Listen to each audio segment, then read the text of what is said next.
Assalamualaikum warahmatullahi wabarakatuh. Halo semuanya, apa kabar nih kalian? Semoga kalian selalu dalam keadaan sehat walafiat ya, baik jasmani maupun rohani. Dan tentunya masih harus terus semangat untuk belajar. Oke, minggu lalu kita sudah melakukan Google Meet untuk membahas materi bab 3 mengenai konsep distribusi dan konsep konsumsi. Nah, hari ini kita akan melanjutkan pada subbab terakhir di bab 3, yaitu mengenai pelaku kegiatan ekonomi dan perannya. Nah, sebenarnya siapa aja sih pelaku ekonomi dalam kegiatan ekonomi? Oke, kita lihat yuk sama-sama. Jadi, pelaku ekonomi dalam kegiatan ekonomi itu ada 4. Yang pertama ada rumah tangga konsumsi atau RTK, yang kedua ada rumah tangga produksi atau RTP, yang ketiga ada pemerintah, dan yang keempat ada masyarakat luar negeri. Oke, kita bahas satu persatu ya. Dimulai dari rumah tangga konsumsi atau RTK. Nah, ini sebenarnya sama seperti konsumen atau masyarakat RTK ini. Jadi, RTK ini berperan sebagai penyedia faktor-faktor produksi seperti tenaga kerja, tanah, dan gedung. Nah, tenaga kerja ini nih contohnya ya kayak keluarga kalian ya kan yang bekerja di perusahaan, atau ibu nih yang sudah bekerja gitu kan. Nah, ibu ini sebagai rumah tangga konsumsi. Nah, di mana nanti faktor-faktor produksi tersebut akan digunakan oleh rumah tangga produsen atau RTP.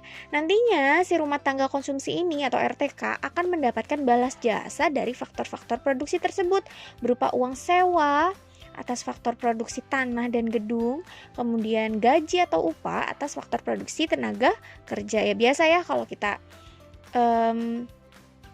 habis kerja pasti kita dapat gaji atau dapat upah. Sama nih kayak kalau misalkan kita menyewakan tanah ke perusahaan-perusahaan atau nyewain gedung gitu, pasti nanti kita dapat uang sewa setiap bulannya. Nah, seperti itu jadi balas jasanya.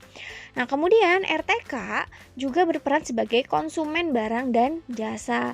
Jadi, pendapatan yang diterima oleh RTK akan digunakan untuk membeli barang dan jasa yang dibutuhkan gitu.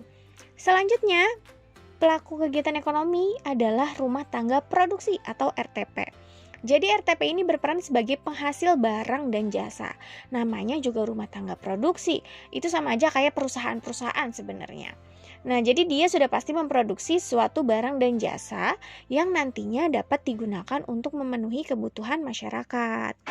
Kemudian RTP ini juga berperan sebagai pemakai faktor-faktor produksi. Jadi, faktor-faktor produksi tadi nih, yang berupa tenaga kerja, tanah, gedung yang disediakan oleh RTK, si rumah tangga konsumsi tadi, nah nantinya akan digunakan oleh rumah tangga produksi atau RTP, karena RTP ini memiliki keahlian untuk mengolah faktor-faktor produksi yang berasal dari RTK tadi, sehingga dapat menghasilkan barang dan jasa yang diperlukan oleh RTK dengan baik gitu. Nah, pelaku ekonomi yang ketiga adalah pemerintah. Peran pemerintah adalah memproduksi fasilitas umum yang diperlukan masyarakat, seperti fasilitas pelayanan kesehatan, tempat ibadah, jembatan, ya kan, underpass, flyover, dan yang lainnya. Nah, selain itu pemerintah juga berperan sebagai pengguna barang dan jasa yang dihasilkan oleh rumah tangga produsen. Jadi sebenarnya sih semua pelaku ekonomi itu dia juga sebagai konsumen kok, karena setiap orang pasti punya kebutuhan dan harus dipenuhi. Jadi mereka termasuk konsumen gitu. Nah, pelaku ekonomi yang terakhir yaitu masyarakat luar negeri. Perannya adalah untuk memenuhi kebutuhan yang tidak dapat dihasilkan di dalam negeri, seperti kayak pembangunan MRT dan LRT. Nah, kita nih Indonesia belum mampu untuk memproduksi sendiri kereta MRT dan LRT itu, hingga pada akhirnya Indonesia mengimpor kereta MRT dan LRT dari Jepang gitu. Nah, masyarakat luar negeri juga berperan sebagai konsumen barang dalam negeri, atau tidak sedikit nih produk-produk lokal kita yang diminati oleh masyarakat luar negeri, misalnya seperti batik, sehingga nantinya ada yang namanya kegiatan ekspor barang. Kita ekspor batik nih untuk ke luar negeri gitu. Nah, itu tadi adalah pelaku kegiatan ekonomi dan perannya. Sekarang kita akan lanjut ke diagram interaksi antar pelaku kegiatan ekonominya. Nah, diagram interaksi antar pelaku kegiatan ekonomi ini atau biasa dikenal dengan circular flow diagram, ini ada yang dua sektor, 3 sektor dan juga ada yang 4 sektor. Nah, perlu diperhatikan dengan baik bahwa diagram-diagram ini pasti akan keluar sampai kalian nanti kelas 12 gitu. Jadi ini harus benar-benar diperhatikan karena hanya akan dipelajari di kelas 10. Oke, langsung aja kita lihat yang pertama. Kita lihat circular flow diagramnya yang 2 sektor. Nah, bisa kalian lihat di sini ya. 2 sektor ini terdiri dari rumah tangga konsumsi atau RTK dan rumah tangga produsen atau RTP. Jadi ini hanya antara konsumen dan perusahaan, intinya gitu. Nah, kita lihat sekarang alurnya. Nah, jadi seperti tadi Bu bilang, rumah tangga konsumsi itu atau RTK, dia kan merupakan pemilik atau penyedia faktor-faktor produksi seperti tenaga kerja, tanah, dan gedung. Nah, RTK ini, faktor-faktor produksi dari RTK ini nanti disalurkan nih ke RTP untuk diolah agar dapat menghasilkan barang dan jasa yang dibutuhkan masyarakat. Nah, ini namanya kegiatan ini namanya ada di pasar faktor produksi nih yang ini. Nah, selanjutnya barang-barang yang dihasilkan oleh rumah tangga produksi atau RTK nantinya akan dijual dalam pasar barang dan jasa nih, pasar barang dan jasa, dan kemudian nanti akan disalurkan ke rumah tangga konsumsi, ya kan, untuk digunakan oleh si RTK. Nanti rumah tangga konsumsi nanti rumah tangga produksi atau RTP akan memberikan balas jasa ke rumah tangga konsumsi atau RTK. Jadi RTP nanti nih akan ngasih balas jasa kepada RTK. Balas jasanya berupa gaji atau upah kepada karyawan, ya kan. Nah, di mana karyawan atau tenaga kerja tersebut kan nanti udah kerja nih di perusahaan itu, pasti nanti akan dapat gaji atau upah. Kemudian balas jasanya berupa uang sewa atas tanah atau gedung yang sudah disewakan oleh rumah tangga konsumsi untuk rumah tangga produksi gitu. Nah, setelah itu nanti RTK nih, rumah tangga konsumsi kan sudah dapat uang nih atau dapat pendapatan kan dari RTP tadi, karena RTP udah balas jasa nih ke RTK.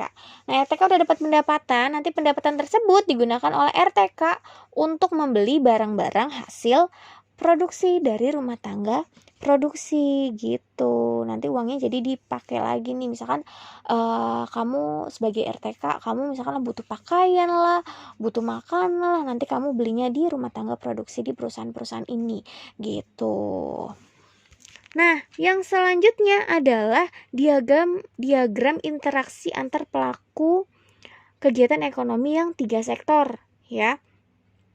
Kalau tadi 2 sektor, sekarang 3 sektor. Nah, ini terdiri dari rumah tangga konsumsi atau RTK, kemudian rumah tangga produksi atau RTP, dan pemerintah.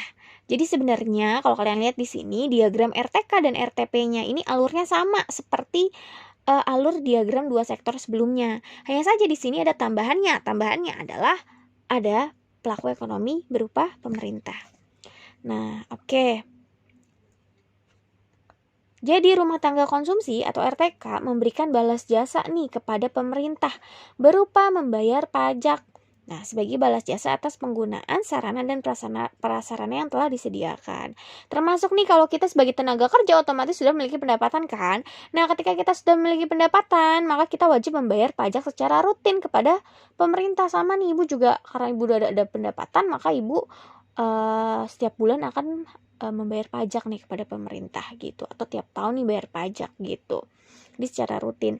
Nah, pemerintah pun nih kalian bisa lihat di sini dia juga berperan sebagai konsumen barang-barang yang telah dihasilkan oleh rumah tangga produksi atau RTP. Nah, disebutnya sebagai belanja pemerintah nih, belanja pemerintah.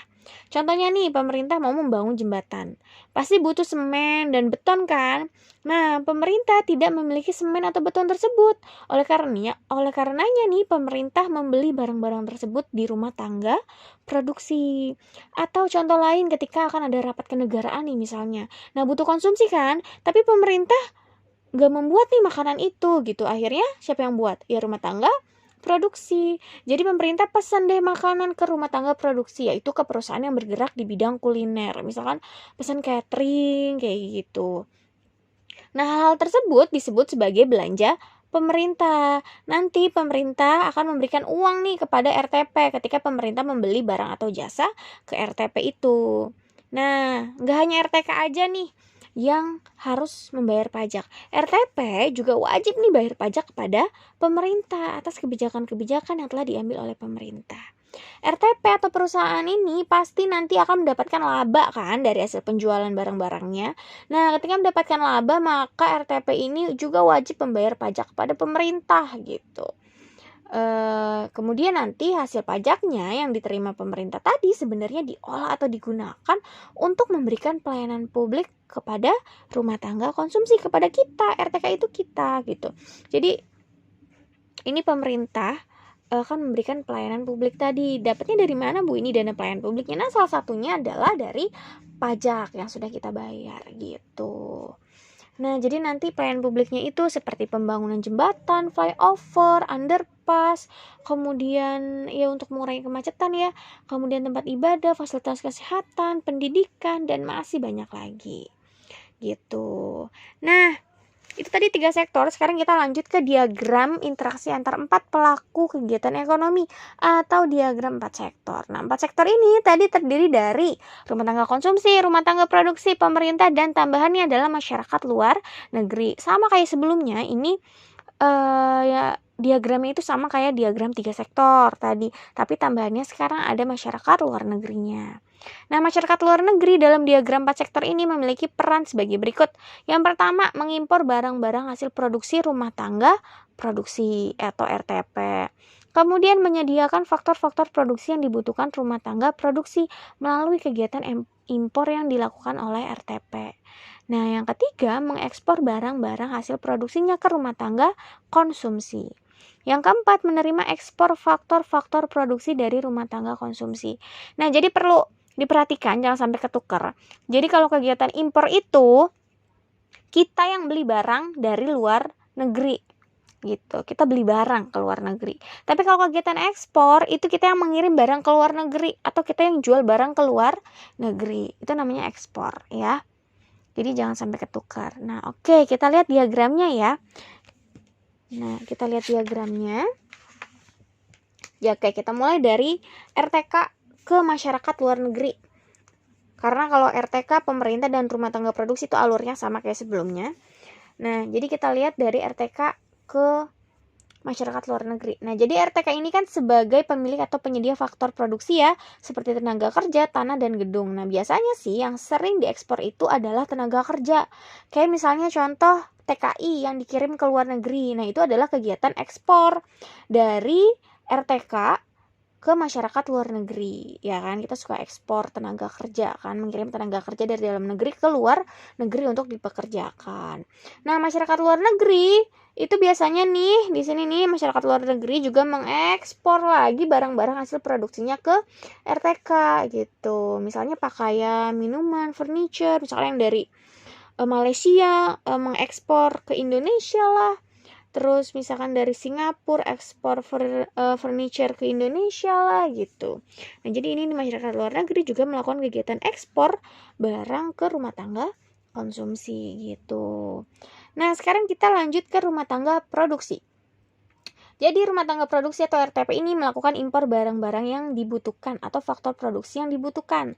Misalnya nih kayak tadi Ibu bilang tadi perusahaan yang melakukan pembangunan LRT dan MRT ya. Nah, kita belum mampu kan memproduksi keretanya, akhirnya kita melakukan impor deh kereta dari luar negeri, yaitu dari Jepang. Maka lihat nih, jadi nanti panahnya dari rumah tangga produksi, nanti dia akan melakukan kegiatan impor ke masyarakat luar negeri. Nah, sama nih sebaliknya pun seperti itu.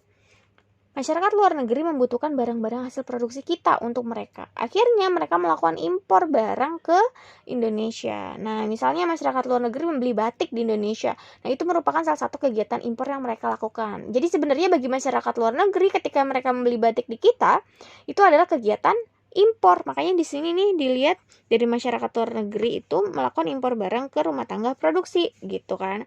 Tapi kalau bagi kita hal tersebut namanya ekspor barang karena kita yang menjual barang, kita ngirim barang ke luar negeri. Tapi kalau bagi masyarakat luar negeri itu kegiatan impor mereka gitu sebenarnya. Nah, jadi harus sangat diperhatikan dalam membuat diagram ini adalah alurnya, tanda panahnya jangan sampai salah, dan juga keterangannya jangan sampai salah gitu. Oke, anak-anak cukup sekian dulu materi hari ini. Semoga materi hari ini bermanfaat untuk kita semua. Nah, untuk kegiatan selanjutnya silahkan dikerjakan tugas yang sudah Ibu share di Google Classroom. Kalau memang masih ada yang kurang dipahami, silahkan bertanya ke Ibu. Cukup sekian materi hari ini, kurang lebihnya Ibu mohon maaf. Tetap semangat dan selalu jaga kesehatan ya. Assalamualaikum warahmatullahi wabarakatuh. Salam ekonomi.